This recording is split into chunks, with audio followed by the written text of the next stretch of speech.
Okay, welcome everybody. Okay, so we're working with this pasuk. So if you go back to page Reshut Beis, just to put this into the context, so we'll know what we're talking about.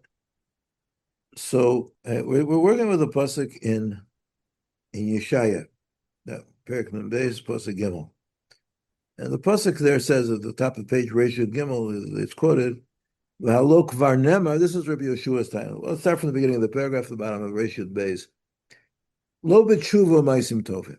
So the question, of course, is right, whether, to what extent, we need to do tshuva in order, whether Klal Yisrael, the people below, need to do tshuva in order to facilitate, in order to bring about the coming of the Geula, the coming of the Moshiach. And Rabbi says we need to do tshuva. Rabbi Yeshua says it's going to happen from above. So, Rabbi Yeshua, Hamidu Atanoteim, Api Psukim. They were working with the Psukim. Rabbi Toain, from the pasuk in Yirmiyahu, Rabbi Yeshua, shekatuv shuvu banim shovavim erpa meshuvotechem. Klamar shekatuv lehedya shekidei sheyeh erpa meshuvotechem tzarich shekodem kol yoshuva me'atzman. Me'itaruta deletata. It's got to be an awakening from below. V'alzeh nema v'alzeh Rabbi Yeshua onelo. V'alo kvar nemar chinam nimkartem v'lo b'sof b'kesef tigaelu. Right? So this is the pasuk. Chinam nimkartem. You were sold for chinam, and you will not be redeemed with kesef. Okay, and so we saw that means that chinam nimkartem means that right, avodah zarah means that it didn't. Right, nobody paid for you to go into Golos. Nobody bought you. It was because you were over avodah zarah, so you were kicked into Golos. But it wasn't a transaction, right, from which you have to buy yourself out. It wasn't that if you were sold into some kind of a serverless slavery to the people, and therefore you have to be redeemed with kesef. No, just like you went in to your state of golus with the chinam, so too you shall be able to be redeemed bechinam, or lo bekesef. Lo bekesef means it's not going to cost money. Now the question is, what kind of money are we talking about? So we say that the kesef that we're talking about is the tshuva and ma'asim tovim. That's what Rashi says. Pirish Rashi, lo bekesef, lo b'tshuva ma'asim tovim. The afilu ein osin tshuva, nikolin, even if Am Yisrael doesn't do tshuva. Mishum de omar chinam v'inkartem, kri kesef b'loshen tshuva. So then the kesef is the what we don't have to pay. Okay, so it says here that Am Yisrael is not going to be expected to pay to buy their way out of Golus. It's going to come for free, and the price that we might have had a havamina that we have to pay is tshuva. That would be the kesef that we might have thought we would have to pay. And the pasuk tells us lo bekesef. It's not going to cost you money. It's going to happen kind of memela, and you'll be able to leave the golus, the servitude, the slavery, to the world, to the forces of the world. And you'll be able to go out bechina, lo bekesef. It's not going to cost you any money. Okay, so, and we saw the Maral at the bottom of the page. He brings the Maral. We'll just repeat it outside. That chinam nimkarta means that Am Yisrael is not intrinsically affected by sin. Sin is not something which can affect the inner essence of Klal Yisrael. For as far as one second, Jory, as far as Klal Yisrael is concerned, right, the sin is a kind of external thing. We spoke about last week, right? Esav, right, is the one with a lot of hair, and when he gets dirty, if you pour dirt or sawdust on Esav, it gets all tangled up in his hair, and it's very, very difficult to clean off because it's something which is like intrinsic to him. But Yaakov ish chalak, Yaakov was smooth, and just like the smooth person, if you pour sawdust on him, all you have to do is brush it off, and it'll come off. So that's the chinam nikarta. It's not something which is of essence, right? And so then the lo bekesef means also that we will not have to do the tshuva, which means that we will not have to dig so deeply within ourselves in order to do tshuva. But since the what brought us into the golus are averus which are external to us, so to speak, meaning that that there are things that there are definitely things that we have to clean. Right? In other words, if a person has averus and he doesn't wash them off, in other words, even if it's relatively easy to wash off, but if you don't wash them off, so then the sins, of course, can it can hold you back from where you need to go, right? But the tshuva for them, or the fact that so you have to, so he says here you have to do, you might have to do ma'asim tovim, but tshuva you don't have to do. In other words, to uproot what happened, that's something that you don't have to necessarily do in order to be zocha to geula, because since the sins were, so to speak, skin deep, so also the cleansing of the sins is also going to have to be just skin deep and not have to be a deep tshuva. Okay, Jory, you had a question?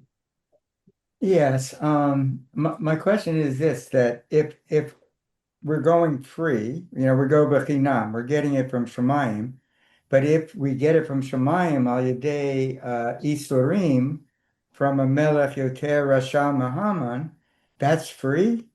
I mean, Okay. is that what we're saying? We're saying, Yeah. He's going to. Okay, yeah. You're right. He's going to come to that point as well, right? Um, but it's free in the sense that it's something which doesn't have to be internally generated. There's something which it's something which will be given to us as a kind of gift, right? Meaning, according to Rabbi Eliezer, the tshuva has to be internally generated. Meaning, it's got to come from deep within us. We have to feel in our essence that we're sinners, that we're in golus, and we have to return to Kodesh Baruch Hu. Right? Free is that you don't have to go through that process. Right? It'll be given to us as a kind of gift. The Kodesh Baruch Hu is going to say, "Okay, time to do tshuva, and I will coerce you into it. I'll tighten the screws until you do it, right? But that in itself is a gift from HaKadosh Baruch Hu. Right? HaKadosh Baruch Hu, right, is treating us, right? Right? It's a chesed of HaKadosh Baruch Hu to treat us in a way, to give us the incentives to come back to Him, right? Okay? Because if that's a chesed, right? Yeah. And that's the way we have to that's the way we have to relate to Yisurim in general. Right? We say that Yisurim in general we have to relate to Yisurim, to painful experiences in our life as a chesed. Baruch Hu is giving us, right, is prodding us, is pushing us to come back to Him and say, so thank you, Baruch Hu. And I wouldn't have realized how bad I was, right? Or how much I needed to fix myself until you put me in a situation which proved to me that I must be sorely lacking because I'm experiencing pain. Right? So okay, so that's certainly let's call it could be a paradigm shift for many people of how to relate to Yisur, but that's the same idea that he's saying here. Okay, so now let's talk about continue reading where we got left off last week. Reish Yadalit Kinyan Kesef Gilei Ratzon. Okay, so here it's a very deep concept of Moshe, which he says in a few places at least. I've heard him and I'm trying to understand it in its depth, but with your help, with Siyata Dishmaya, we'll see what he's trying to say. We'll read what he says and try to understand what he's saying. Kinyan Kesef, Gilui Haratzon. Okay, what does this mean? Hakesef bitui shel ratzon. He says he has a whole understanding of kesef. Right? Kesef, here he says that Bekitzer, I have another Sefer Rav Moshe where he gave on Parshas HaShavua of Sefer Bereshis, where in Chaye Sora, right, which is the source where Avram Avinu bought the Moras HaMachpelah with Kesef, that's where we learn Kinyan Kesef. We learn Kinyan Kesef by Kedusha. We learn Kinyan Kesef in general from Kicha Misdei Ephron. We learn it from Sdei Ephron. So there, Rav Moshe elaborates a little bit more, and we'll try to put the pieces together and see what his shita is here about Kinyan Kesef. But it's not a simple thing. Okay, let's see weiter. The Katuv Kan שההתעוררות מלמטה של תשובה ומעשים טובים הם בחינת כסף ותשלום בשביל הגאולה. In other words, in order to say that we would need a hit'orerut milamata, which is what Rebbe Lezer says that we need. Rebbe Lezer says that we need an awakening from below, and we need ma'asim tovim. It says here that's kesef. V'tashlum b'shvil ha'geula. So Rebbe Lezer says we need to pay that price, right? And Rabbi Yeshua says lo bekesef tigayelu. Omer HaKatuv lo bekesef tigayelu. שלא צריך לשלם בשביל הגאולה, אלא הגאולה תביא איתה גם את התשלום, כלומר את התשובה. In other words, of course, as we've been saying from the very beginning, you must have tshuva in order to have geula. There's no possibility of defining a state of geula without tshuva. That was the very first thing that we learned. That was the Ramban who told us in the introduction to Sefer Shmos. The Ramban taught us that Sefer Shmos is called Sefer HaGeula, right? Sefer HaGolus v'HaGeula, right? It's called the Sefer HaGeula because Am Yisrael returned to its state that they were previous to the Golus. That means to the state of the Avos, where they were the Merkava for the Shechina, where the Shechina rested on the Avos HaKadoshim, and when Am Yisrael built the Mishkan, so the Shechina rested in the Mishkan, right? And that was the tshuva. So, as we said, there's no possibility of defining geula any other way than tshuva. The only question is which comes first, right? Is it the chicken or the egg, and which comes first? So he says that according to Rabbi Yoshua, the geula, that's what he says here in the first line, on the top line, el geula tavi ita gam et tashlum. The geula will bring the payment. In other words, of course, we don't have to pay up front with tshuva. The geula will come, and that will bring us the tshuva which is necessary, which will be the kind of payment. Klomar, right? Et tshuva, that's the payment. Okay. Now, v'chidei lahavin et ha'inyan ketzad tshuva hi tashlum hagula. What is? Isn't that Shmuel? Isn't that Shmuel that says it's going to come from above without us doing tshuva? Yeah, there was a machlokas Rav and Shmuel and a machlokas Reb Lezer and Reb But Yeshua. when you say Agula Tavi Ta Gam Et Tashum, that's Shmuel. That's Shmuel. It's also Reb Yeshua. Okay, Yeah. and Rabbi Yeshua. Okay, Rabbi Yeshua, and right, Rabbi Yeshua, and you're right. Rabbi Yeshua is the same shita as Shmuel, and Rabbi Lezer is the same shita as Rav. Okay. So Ela Gula Tavi Ta Gam Et Tashlum Klomar Et Tashlum Kodei Lavin Et Inyan Ketzad Tshuva Tashlum Shoda Tzarich Levaer Et Yesod Kinyan Kesef B'Torah. So now we have to explain what is the concept of Kinyan Kesef in the Torah. V'chein Ma Dekaimelon She'Akesef Kone Et HaZahav. Okay, it says in the Mishnah in Bava Metzia, right? There's a question. There's a machlokas in the Gemara, right? But Rav Moshe is going with the halacha, right? Kesef is kona zahav. It means I have silver, right, and I have gold, right? So let's say Ruvain has silver, and Shimon has gold. Okay, so the question is, right, which is kona which? Meaning, if the one who has the gold, Shimon who has the gold, if he takes the silver, is that a kinyan on the gold? Or is the one who takes the gold, right? If you take the gold is a payment for the silver. Right? Meaning one is considered money and one's considered goods. Right? And the rule is that in order for there to be a kinyan kesef, right, the money has to change hands. When the money changes hands, then the goods are acquired. But if the goods change hand, then the money is not acquired. If somebody would give zav, which is goods, which is commodity, right? But if somebody would give the zav, which is the commodity, which is the goods, right? And that would not create a kinyan such that he would be kona the silver, right? And that would not be a kinyan that would sort of go, and then the kinyan wouldn't be effective. In other words, they could still change their mind because that's the nafkamina. Is there a kinyan or not? If there is a kinyan, so that they can't change their mind. The kinyan is effective. If there's no kinyan, they can change their mind. So it says over there, right? Hakesef kones hazav, right? Right? Kesef acquires zav. So if you right, the kaspa, and this is the language of the Gemara, kaspa tiva. Tiva is like from the word matbea. Right? The kesef is the coin. Vidahava, the gold, right? Dava is the Aramaic for gold, pera. That's the goods. Okay, that's the commodity.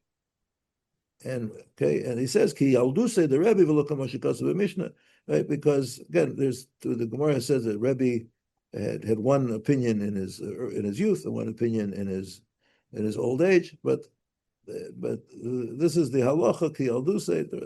This is the concept that we're working with. Okay. Ubederech klal, right? Generally, we anachnu mevinim kesef b'toras chalipe. The kesef is a kind of exchange. The hainu shenotein erech bar erech. You give value for value. Right? Meaning, okay, you want to buy something, right? You want to buy a piece of, let's say, a piece of land, which is kona, which is nikna b'kesef. So you want to buy a piece of land that's worth $1,000. So I give you $1,000, right? You give me the land, and so therefore it's a fair trade. It becomes a type of barter. Right? That's how we would normally understand, because the kesef has value, and the land has value. So therefore, you want my kesef, I want your land. So we barter and we do. But that Rav Moshe is saying that is a mistake. That is not how to understand. There is such a thing as chalipen in the Torah. There's such a thing as exchanges, right? Bartering, okay, right? But that's not what's going on with kinyan kesef. Okay, it's not value for value. Aval kach, but Rav Moshe says that definition of erech ba'ad erech doesn't work. Kach ifshel lavin ech mekachim isha im kesef. But then it becomes impossible to explain, right? How can you be mekadosh and isha with kesef? Right? The zel lo ba'oto mishor shel erechim. It's not in the same plane, right? In other words, we don't, right? When somebody gets married, first of all, you're married with a shava pruta, right?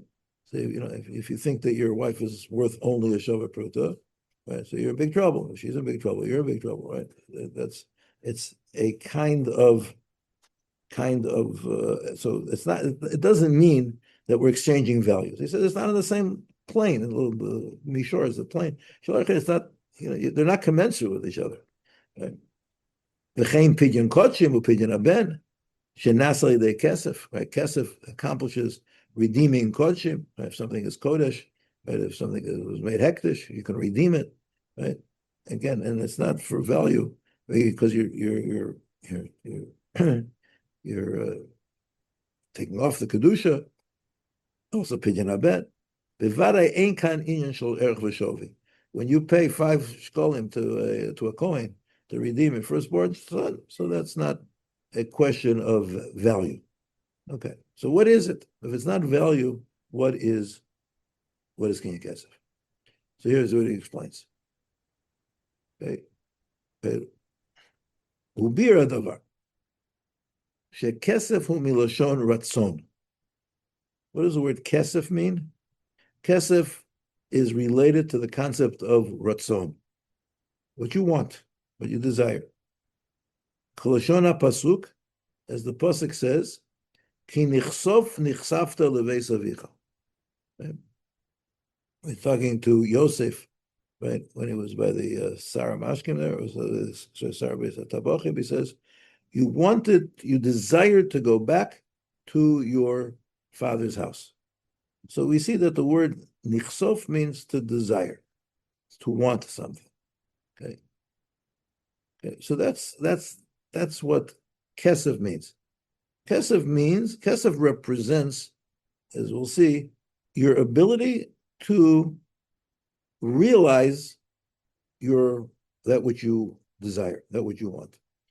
Right? You can turn your wishes, your wants, into reality, right? By giving up your kesef and receiving that which you want. Okay. V'al yedei kesef, Adam mimamesh et kol ritzonotav. He says through kesef, a person can be mimamesh. The best word I can come up with is realize, to make real, right?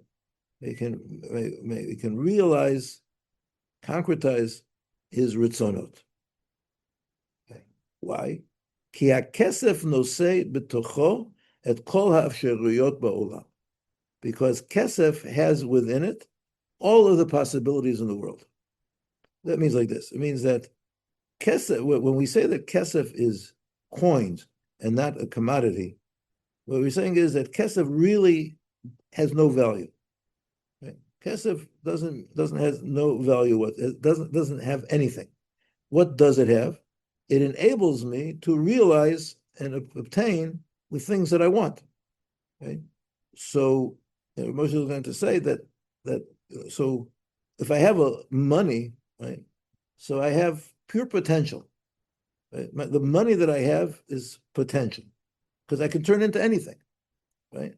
I could buy a fancy car with it. I could buy a house. I could buy a whatever. I can buy a vacation. I can buy a million things. Right? Right? If I have money, the possibilities in front of me are infinite. Right? So what do I do when I decide to buy something, when I want something, and I give money for it?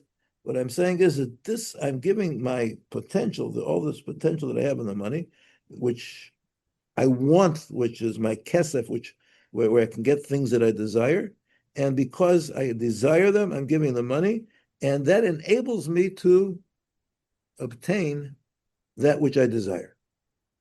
Okay, let's read it inside. The kasher mishalmim kesef, and when you pay kesef, Az ha'adam mafne et haratzon shelo sheganuz bekesef. That ratzon that is hidden into the kesef, right? It's embedded in the kesef. It's hidden there, right? In other words, a guy has got $1 million in the bank. A guy has $1 million. He can do it. He can do many things, right? But it's all possible ratzon. And what is he saying? I'm deciding that the ratzon, which is inherent in this kesef, I'm deciding to devote it to one particular thing. But when you do that, right, you're doing something which is, right, what you're doing is you're forcing yourself to make a choice, and now it's no longer potential that I can buy anything with it, because the minute I decide to take $1,000 and buy a computer with my $1,000, so now, before I did that, the $1,000 was potential. I could have bought anything with that $1,000. Now that I take the $1,000 and I buy the computer, I'm just saying, this is my ratzon. My ratzon is the computer, and I am demonstrating this by the kesef, which is ratzon. That's right. As Adam mafnet ratzon shelo sheganuz bekesef avur hadavar oto rochesh, for the things that he's acquiring. Kach she'etzem netinat haratzon havur hadavar hu yesod kinyan kesef. This is the sentence where Moshe makes his point. This is what he's trying to tell us. That when you give your ratzon for something, that's how you acquire it. Because Baruch Hu created a system in the world that when I really want something, right, when I really want something, and I say that out of all of the things that I could have had, right, with my money, right, this is the thing that I want to have, right? Then HaKadosh Baruch Hu says, if that's what you really want, you'll have it. right? And it'll become yours. It'll become yours because you connect yourself to it, right, through your ratzon. My ratzon for that object connects me to that object. Okay. Now, of course, you got to do it legally. If you have a ratzon for the object and you steal it, so again, that also creates certain kinyanim, right? There's certain things that happen to you that happen between you and the object, even if you steal it, right? There's certain responsibilities, a certain other thing, right? And if you make a shinoi on it, you can keep it ultimately. There's certain things, but let's keep it legal, right? Let's keep it. You have a ratzon, right? And the ratzon is expressed in the kesef, right? The kesef, because that's what ratzon is, and I pay for it. I connect with it. My ratzon enables me to connect with things, and therefore that's what makes it mine.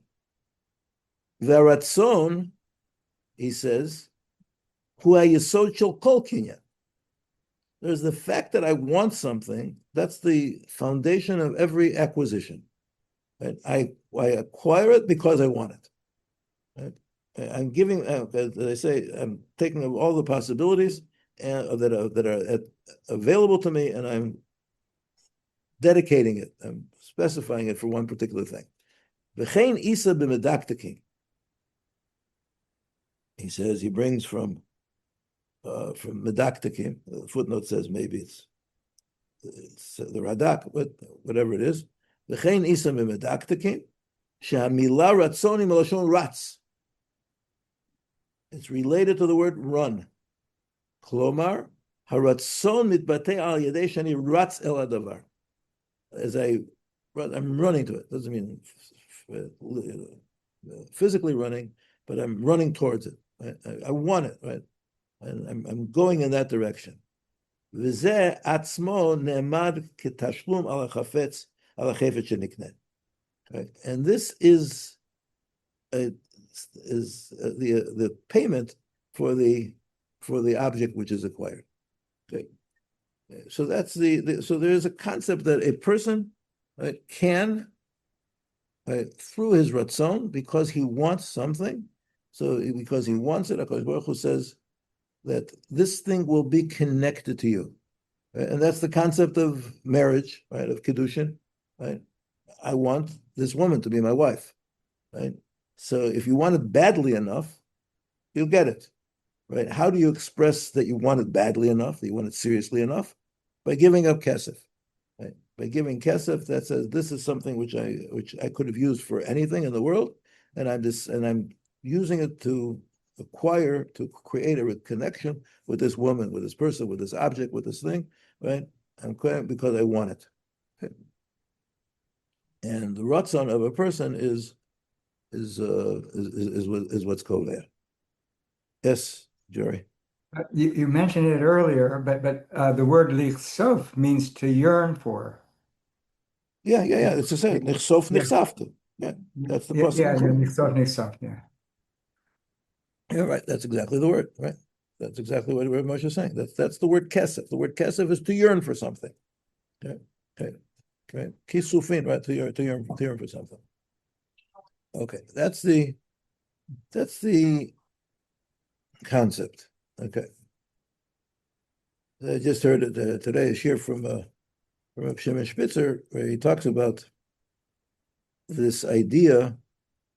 He talks about it in the context of the parsha. There's a Gemara, actually here in Sanhedrin and in the sugyas of Balak, right? And it says, "V'derech she'adam rotza leilech molichin osa."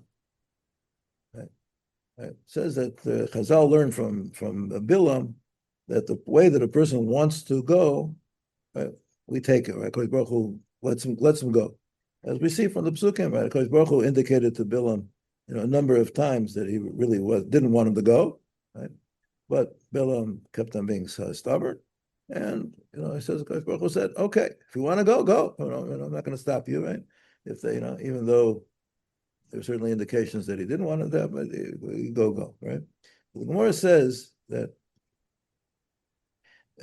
So the Gemara says that from here you see that chutzpah works against the Kadosh Baruch Hu's will. Meaning, if a person has chutzpah, Right? This is what it's called. Right? Bilam was chutzpah. In other words, if when you really want to do something which Baruch Hu tells you not to do, that's called chutzpah. Right? Okay, when you do so, right, if it's something what Baruch Hu wants you to do, so then of course you're flowing with HaKadosh Baruch Hu. You're going with him, and you're doing what you're supposed to be doing. So then you have right, but there is such a thing called chutzpah, a certain koach that a person has because he wants it. HaKadosh Baruch Hu will let him have it. Right? Ultimately, it won't be good for him. Look what happened to poor Bilam. Right? Bilam got killed at the end of the story. Right? The Malchi Midian were Horgol Chaleim, and Bilam was killed. Right, so it wasn't good for him. Right? But I'm just bringing this in because it's the same. Reminds me of the idea that Ratzon gets you. Right, because Baruch Hu created the world in such a way that when you want something, you can get it. Right? Right? Even if HaKadosh Baruch Hu doesn't want you to have it. Right? And even though ultimately you're going to pay for it very dearly, because if HaKadosh Baruch Hu doesn't want you to have it, so then if you're getting it, so you're getting it through the back door, and that's not and won't be something that you're supposed to keep. But chutzpah helps. Right? That's rotzon. The point that I'm making is rotzon is effective. So here we're talking about a kind of rotzon is effective in creating a kinyan, creating an acquisition, a connection between the person and the object. Okay, so let's see weiter. Kinyan kesef netinat haratzon, v'yesod hadavar, שהטבע הבסיסי של אדם הוא להיות בשקט ובמנוחה, ואז כל האפשרויות פתוחות בפניו. He says, man's, let's say, natural state is a state of rest, right? Meaning a state of right, sheket and menucha, meaning what Moshe calls in other things, chomer, possibilities. Right? He says a person who, he describes it that a guy who wakes up and from a non-Torah point of view, right? A guy who wakes up in the morning and has no obligations, right? Right. So for a non-Torah Jew, a non-Torah person, right, you wake up in the morning, you're the happiest person you could possibly be. I got all the possibilities in the world. I can do whatever I want, right? I can do work. I can go play. I can go to the movies. I can eat ice cream all day. I can do whatever I want, right? Oh, Baruch Hashem. And Adarabah, right? The minute you decide to do something, you feel a little bit of tinge of regret. Oh, I got to do it now. I can't do everything. Now I can't do everything because I decided to do something, right? Okay. This person doesn't have chukas. He doesn't have impulses. He's not hungry or whatever. No, again, but his sense, of course, the sense is I can satisfy whatever hunger I want, whatever desire I want, whatever I want to do, right? Right. If my stomach takes me to to McDonald's, I'll eat a hamburger. If my stomach takes me to the ice cream place, to Dunkin' Donuts, I'll eat and then you get sick and you don't feel good. Seder, good, but everybody's going to pay a price for living in the wrong place. But so he's talking about the hargasha of having kol ha'afshariyot ptuchot, right? And when all the possibilities are in front of you, right, that creates a sense of wow, right? I'm on top of the world. I can do whatever I want, right? Okay, I can, Seder. So he's saying that's a person who has money, right? In that same sense, he has that sense of with my money I can do whatever I want, right? I can buy this, I can buy that, I can do whatever that. And he says, so that's a state of sheket or menucha. Whereas a person, that there's a certain sense of satisfaction that right? I can do whatever I want, right? The kasher who wrote sebedavar mesuyam, but then he decides, well, I do want something, right? I don't want to lay in bed all day long. I want to do something. Hu mafne elav et ratzon mikol shara dvarim sheyesh b'rotzon. So then he's focusing his ratzon, right, to the exclusion of everything else, right? Okay. In other words, he says, I want to eat breakfast. So he says, what am I going to eat for breakfast? So he decides he wants a hamburger for breakfast. Well, that's to the exclusion of everything else that he could have had. He could have had pancakes. He could have had whatever. He could have had eggs. He could have had whatever he wanted, right? Right. So he made a decision, right? So he says, now this is what I want. So that's my ratzon. My ratzon is X. The etzem zeh sheratzon adam masur leoto chefetz, and the fact that his ratzon, right, is given, is dedicated to that object, nechshav l'netina v'tashlum avur hadavar nekta. That's called payment. I'm paying something because I'm giving up so many things. Right? By deciding that I want a hamburger, look what I'm giving up. I'm giving up everything else on the menu, right? That itself is a payment. Right? I'm paying my ratzon. This is what I'm giving up. V'zeh yesod leklal sheshum davar lo magia eleinu levad. Nothing comes by itself. Things only come to us if we try make an effort to get them. Because the desire and the running, which is a synonym, right, for the matter, for the thing, it's like a payment, the kinyan, and an act of acquisition. That which I toiled to get, so therefore I paid for it with my ratzon. My ratzon is my payment for the object. This is what's going to give me the object because I connected my ratzon to it. It goes on to explain it. Shebepasuk harishon shebetorah katuv Bereishis bara Elokim es hashamayim es haaretz v'yadua, right? That shamilah shamayim he sham v'loshon rabim, right? Shamayim is the plural of there, right? What's right? Klomar kol hatachliyot v'matarot sheyesh. All of the things that I can use, right, that I can realize my desires, meaning all the what I can be mimamesh, what I can, everything that's out there that can be acquired, that's shamayim. Okay, and so that means that shamayim is all the things that I can acquire, which first and foremost is eternal life, right? Chokhmah, or a connection with HaKadosh Baruch Hu, right? But all the things that a person could take his chomer and his desire and get to that and achieve those things, that's shamayim. Right? All the different possible goals and purposes that a person could do, that's there. Those are the things that I can strive for. That's the Hamila Aretz. Milashon Ritza, Aretz is running.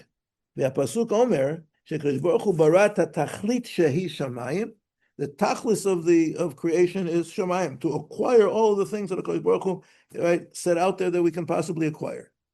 Im haderech lehagia letachlit, and he gave us the way to get there. In other words, he created two things. He created all the things that a person could possibly acquire, and he gave us the means to acquire them, right? How do you do that? He gave us a koach of ratzon, right? So again, so if we use our ratzon right, so we'll acquire all kinds of things which are consistent with the will of HaKadosh Baruch Hu, and we will be, we'll have eternal life. We'll have a connection with HaKadosh Baruch Hu. If chas v'sholom we move away from that, we turn our ratzon to things that are not consistent with HaKadosh Baruch Hu wants. So then, there's also we are acquiring things, but those acquisitions are going to be not the real thing. והפסוק אומר שהקדוש ברוך הוא ברא את התכלית שהיא השמיים, עם הדרך להגיע לתכלית שהיא הארץ. העולם הזה, שנגיע דרכו לעולם הבא. Whereas Aretz is Olam Hazeh, Shemayim is Olam Haba. Right? Shemayim is what we're supposed to trying to acquire. And how do we acquire it? Through being part of Aretz, which is our Ratzon and our Ritzah. In other words, to turn our Ratzon to run, to pursue, those are the things that we need to acquire. V'nimtza, turns out, she'etzem ha'ritzah v'nitirat ha'ratzon el davar, the running and giving your Ratzon to the thing, he haderech la'asigat ha'matara l'gia l'tachlit. That's what Shemayim v'Aretz is. HaKadosh Baruch Hu created Aretz, right, as a way to get to where you want to go.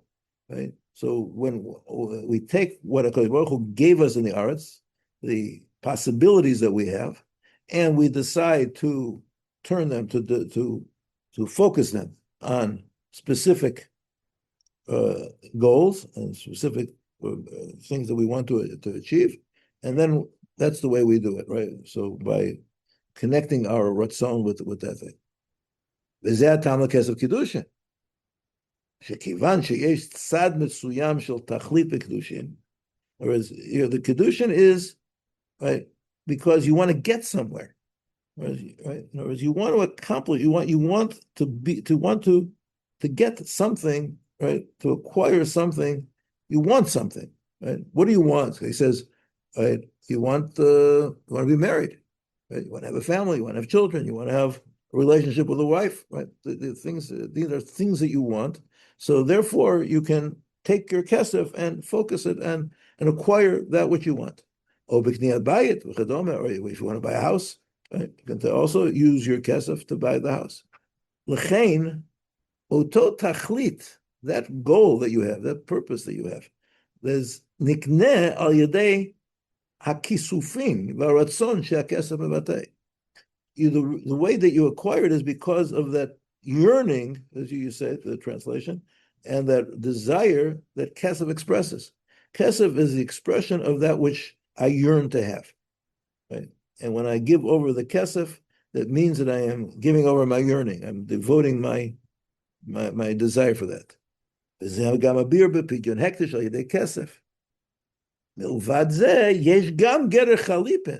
There is such a thing as chalipin in the Torah, an exchange of commodities, but that's not what we're talking about. That's not kinyan kesef, right? Shel v'shalafish nalo, as we learn from the pasuk in Rus, that in Megillas Rus, that they took off the shoe, right, to purchase the rights to marry Rus, right, the Ploni Almoni with Boaz, right? There was a whole transaction there.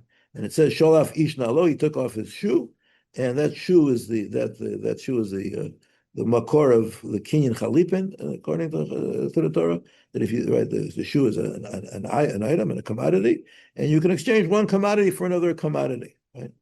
But that me'arecha b'fnei atzma. This is a system, a different system totally. Okay? But that's not what kesef is. And now. Okay, now coming back to our sugya, right?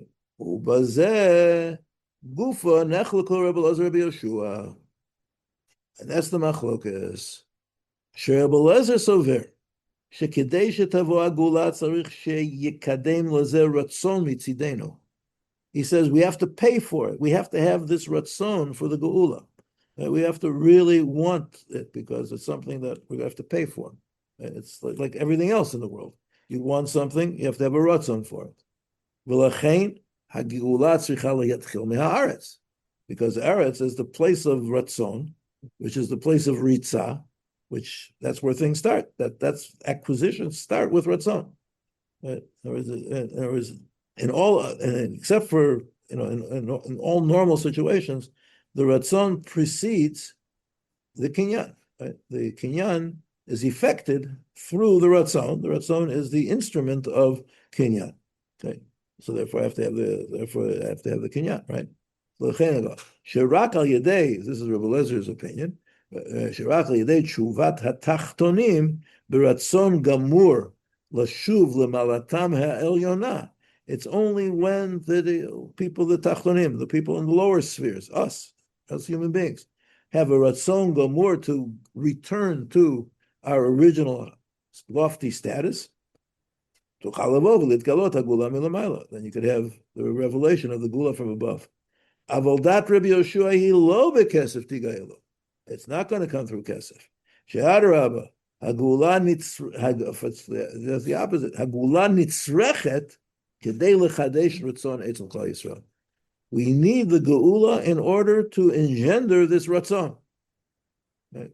Whereas Klal Yisrael is not naturally going to have this ratzon, right? We're so far removed from where we should be that if we have to wait for Klal Yisrael to get this ratzon, right, it's not going to happen, right? Okay. So Baruch Hu says that we're going to need a geula, and the geula is going to be mechadesh the ratzon. V'hi zot shetigrom lahem lashuv b'tshuva. It's the geula which is going to bring about the tshuva. V'lachein kechelek mitahalich hageula HaKadosh Baruch Hu yakim alei melech kasher kahaman v'yachzru b'tshuva. Right, so we're still going to need, right, again, Baruch Hu is not going to just miraculously put into our heads, okay, we got to do tshuva, right? No, what we're saying here is that the melech kasher kahaman is an integral part of the geula process.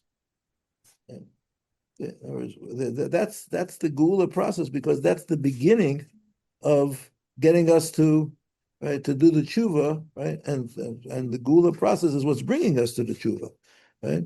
So the melech kasher kahaman is not something which precedes the geula.